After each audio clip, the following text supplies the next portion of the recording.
এই গল্পটি মাসুম নামের একটি ছেলের। মাসুম অনেক শান্ত স্বভাবের ছিল এবং পড়াশোনাতেও সে অনেক ভালো ছিল। মাসুমের পরিবারে মাসুম এবং তার বাবা মা ছিল। তারা দুজনই মাসুমকে অনেক ভালোবাসতেন। মাসুম শহরের একটা কলেজে পড়াশোনা করত। কলেজটি মাসুমদের বাড়ি থেকে 20 কিলোমিটার দূরে ছিল। কলেজ এবং কোচিং শেষ করে বাড়ি পৌঁছাতে পৌঁছাতে তার অনেক দেরি হয়ে যেত।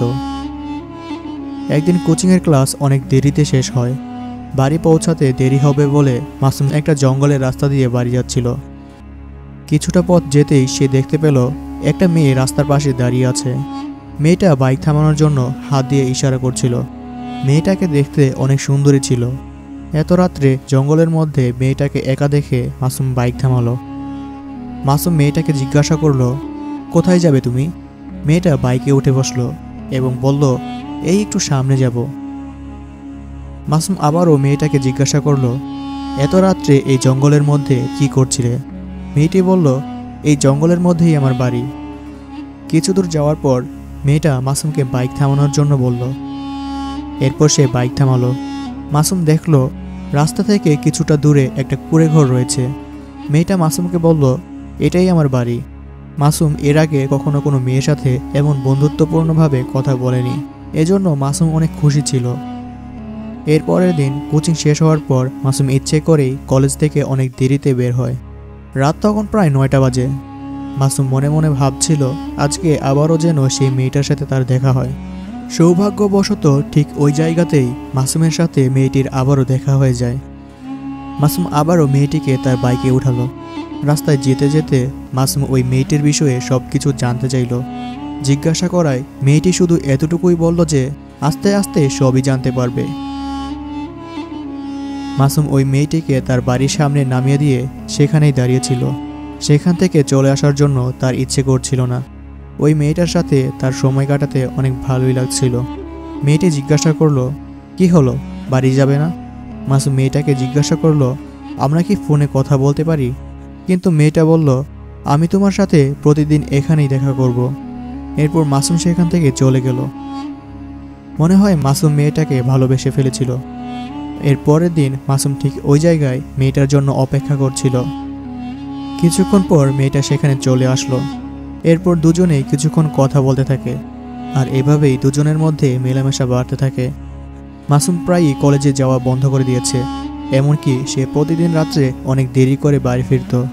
বাড়িতে তার বাবা মা কোনো কিছু জিজ্ঞাসা করলেই সে বিভিন্ন রকমের অজুহাত দেখাতো আর রাগ করে ঘুমাতে চলে যেত। মাসুমের এই ধরনের ব্যবহার তার বাবা মাকে দুশ্চিন্তায় ফেলে দিল।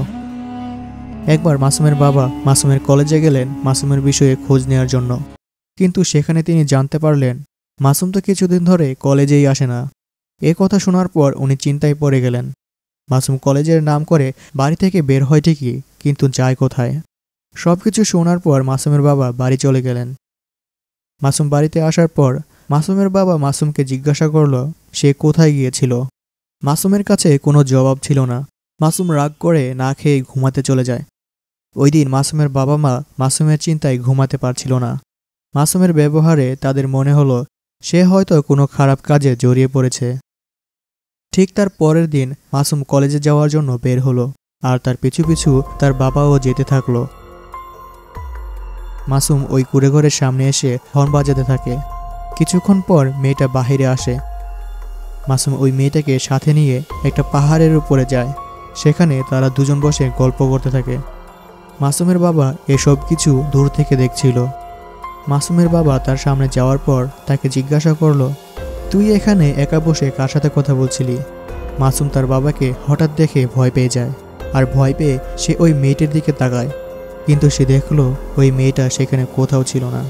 মাসুমের বাবা মাসুমকে বাড়িতে নিয়ে আসলো। বাড়িতে আসার পর মাসুমকে জিজ্ঞাসা করলো, কি হয়েছে তোর? মাসুম ভয় পেয়ে তার বাবাকে সবকিছু বলে দিল। এরপর মাসুমের বাবা মাসুমের উপর ভূতের আছড় পড়েছে ভেবে তান্ত্রিক ডেকে এনে মাসুমকে ঝাড়ফুঁক করালো। এরপর মাসুমের বাহিরে যাওয়া বন্ধ হয়ে যায়।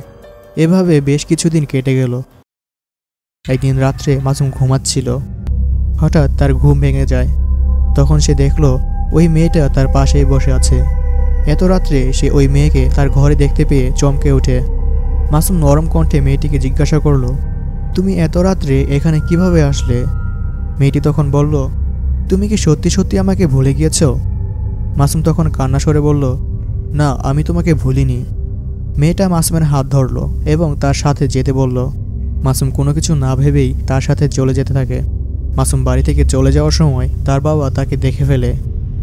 নিশ্চিত কোনো ঝামেলা হতে চলেছে ভেবে উনিও মাসুমের পিছু পিছু যেতে থাকে, ঠিক ওই পাহাড়ের উপর যেখানে তারা সবসময় দেখা করত। মাসুমের বাবা পিছন থেকে মাসুমকে অনেক জোরে জোরে ডাকছিল, কিন্তু সে শুনতে পাচ্ছিল না, কারণ মাসুম ওই মেয়েটার বসে ছিল। সামনে পাহাড়ের নিচে অনেক বড় একটা খাদ ছিল। মাসুম আস্তে আস্তে ওই খাদের দিকে যেতে থাকছিল। এজন্য মাসুমের বাবা দৌড়ে যান মাসুমকে বাঁচানোর জন্য। মাসুম যখনই ওই খাদের মধ্যে পা বাড়াচ্ছিল, ঠিক তখনই তার বাবা সাথে সাথে তাকে পিছন থেকে ধরে ফেলল। এরপর তার গালে অনেক জোরে একটা থাপ্পড় মারলেন। বাবাকে সামনে দেখে মাসুম ভয় পেয়ে যায়। এরপর মাসুমের বাবা মাসুমকে বাড়িতে নিয়ে আসেন। তার ঠিক পরের দিন মাসুমের বাবা মাসুমকে ওই বাড়িতে নিয়ে যায় যেখানে মেয়েটা থাকতো। সত্যি এটাই ছিল যে বিগত প্রায় 10 বছর যাবৎ ওই বাড়িতে কেউই ছিল না। আসলে ওটা একটা ফাঁকা বাড়ি ছিল। এসব দেখে মাসুম বুঝতে পারল যে সে যে মেয়েটাকে ভালোবাসতো সে কোনো সাধারণ মানুষ ছিল না, বরং সে ছিল একটা আত্মা। এই গল্পটি ঢাকায় বসবাসরত চৌধুরী পরিবারের। মিস্টার চৌধুরী তার অফিসের কাজের জন্য বেশিরভাগ সময় বাড়ির বাইরে থাকেন। এদিকে মিসেস চৌধুরীর একা থাকার অভ্যাস ছিল, কিন্তু তাদের নতুন বাড়িতে ছোট ছোট দুটো বাচ্চা নিয়ে একা থাকাটা মিসেস চৌধুরীর পক্ষে একটু কষ্টকর হয়ে যাচ্ছিল। 17 জুলাই 1997। ঢাকা শহরে অনেক ঝড় বৃষ্টি হচ্ছিল।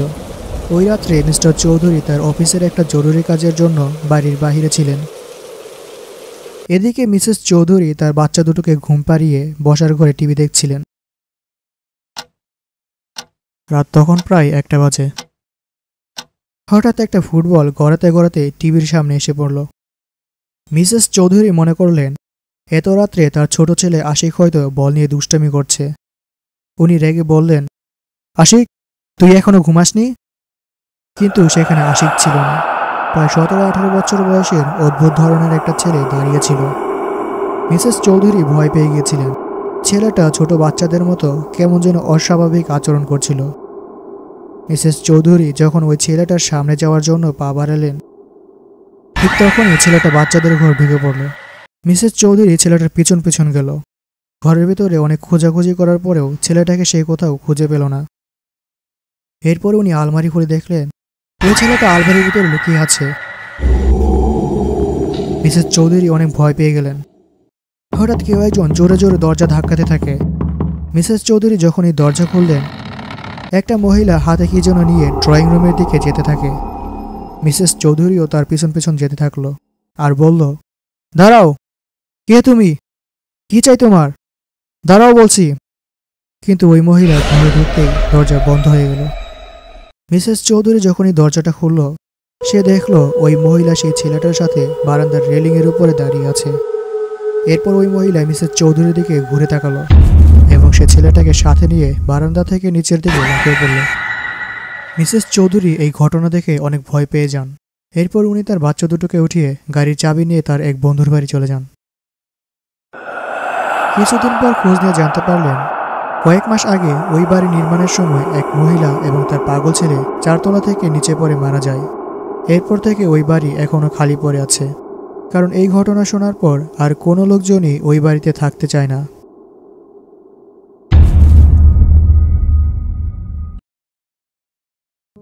এই গল্পটা দিল্লিতে বসবাসরত আমার বন্ধু নিজামের। শুভ দিওয়ালি উৎসবের দিনে এমন একটা অদ্ভুত ঘটনা ঘটেছিল যে কারণে সে ওই দিনটার কথা আর মনেই রাখতে চায় না। 1997।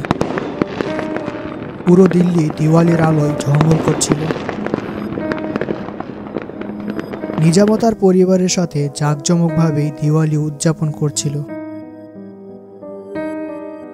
কিন্তু অফিসের জরুরি কাজের জন্য তাকে কলকাতা যেতে হবে। রাত 4টার সময় তার ফ্লাইট বুক করা ছিল। এয়ারপোর্ট যাওয়ার জন্য তাকে দিল্লি ক্যান্টনমেন্ট এরিয়া দিয়ে যেতে হবে। বলা হয়ে থাকে দিল্লি ক্যান্টনমেন্ট এরিয়া ভারতবর্ষে সবথেকে ভয়ানক জায়গার মধ্যে অন্যতম একটি জায়গা। যদিও এই জায়গায় পূর্বে তেমন ভয়ানক কোনো ঘটনা ঘটেনি। এটি অন্য সব জায়গার মতো সাধারণ একটি জায়গা এবং এখানে ভারতীয় আর্মি অফিসারদের বসতবাড়ি রয়েছে। তবুও এই এরিয়াকে ভয়ানক জায়গা হিসেবে মানা হয়, আর নিজামকে এই ক্যান্টনমেন্ট এরিয়ার ভিতর দিয়েই এয়ারপোর্ট যেতে হবে। রাত তখন প্রায় 2টা বাজে। নিজাম তার ওয়াইফকে সাথে নিয়ে এয়ারপোর্টের উদ্দেশ্যে রওনা দিল। ক্যান্টনমেন্ট এরিয়ার মধ্যে আসতেই নিজাম দেখতে পেল রাস্তার পাশে সাদা শাড়ি পরা এক মহিলা গাড়ি থামানোর জন্য হাত দিয়ে ইশারা করছে। নিজাম ভাবল, জনমানবহীন এমন জায়গায় এই মহিলা কেন একা দাঁড়িয়ে আছে। সে ড্রাইভারকে গাড়ি থামাতে বলল। ড্রাইভার কিছু দূর যাওয়ার পর ওই মহিলার সামনে গাড়ি থামালো। এরপর নিজাম বলল, আমরা এয়ারপোর্টের দিকে যাচ্ছি, আপনি চাইলে আমাদের সাথে যেতে পারেন। কিন্তু মহিলা কোনো জবাব দিল না। সে মাথা নিচু করে দাঁড়িয়ে রইল। মহিলার মুখ তার মাথার চুল দিয়ে ঢাকা ছিল। নিজাম আবারও বলল, ভয় পাবেন না, চলুন আমাদের সাথে, আপনাকে সামনে নামিয়ে দিব। তবুও ওই মহিলা কিছুই বলল না। তখন নিজামের ওয়াইফ বলল, নিজাম, আমার কেমন যেন অস্থির লাগছে, এখান থেকে তাড়াতাড়ি চলো। নিজাম দেখলো তার ওয়াইফের মুখ কেমন যেন ফ্যাকাশে হয়ে গিয়েছে এবং সে অনেকটা উদ্বিগ্ন। এই অবস্থা দেখে নিজাম ড্রাইভারকে তাড়াতাড়ি গাড়ি ছাড়ার জন্য বলল। কিন্তু ড্রাইভার অবাক দৃষ্টিতে ওই মহিলার দিকে তাকিয়েছিল এবং তার কোনো দিকেই হুঁশ ছিল না। যখন ওই মহিলা মুখ তুলে তাকালো, তার মুখটা একদমই ভয়ানক রকমের ছিল। নিজাম ওই মহিলার এমন ভয়ানক চেহারা দেখে ভয়ে ড্রাইভারকে জোরে ধাক্কা দিল এবং ড্রাইভারকে দ্রুত গাড়ি চালাতে বলল। এরপর যখন ড্রাইভার তার হুঁশ ফিরে পেল, সে দ্রুত গাড়ি চালিয়ে সেখান থেকে চলে গেল। কিন্তু জানালার পাশে ওই মহিলা গাড়ির সাথে সাথে হাওয়ায় উড়তে থাকে। নিজাম এই ঘটনা দেখে অনেক বেশি ভয় পেয়েছিল। নিজামের গাড়ির স্পিড তখন ঘন্টায় প্রায় 200 কিলোমিটারের উপরে ছিল। তবুও ওই মহিলা তাদের পিছু ছাড়ছিলই না। দিল্লি ক্যান্টনমেন্ট এরিয়া পার হতেই তাদের গাড়ি অ্যাক্সিডেন্ট হয়। এর পরের দিন নিজাম তাকে হাসপাতালে দেখতে পেল। সে জানতে পারল তার ওয়াইফ কোমাতে চলে গিয়েছে এবং তাদের ড্রাইভার ঘটনাস্থলে মারা যায়। এর প্রায় 4 বছর পর তার ওয়াইফ সুস্থ হয়ে ওঠে এবং তারা স্বাভাবিকভাবে জীবনযাপন শুরু করে। ওই দিনের পর থেকে নিজাম আর কোনো দিন দিওয়ালি উদযাপন করেনি এবং দিল্লি ক্যান্ট এরিয়ার আশেপাশেও আর কখনোই যাতায়াত করেনি।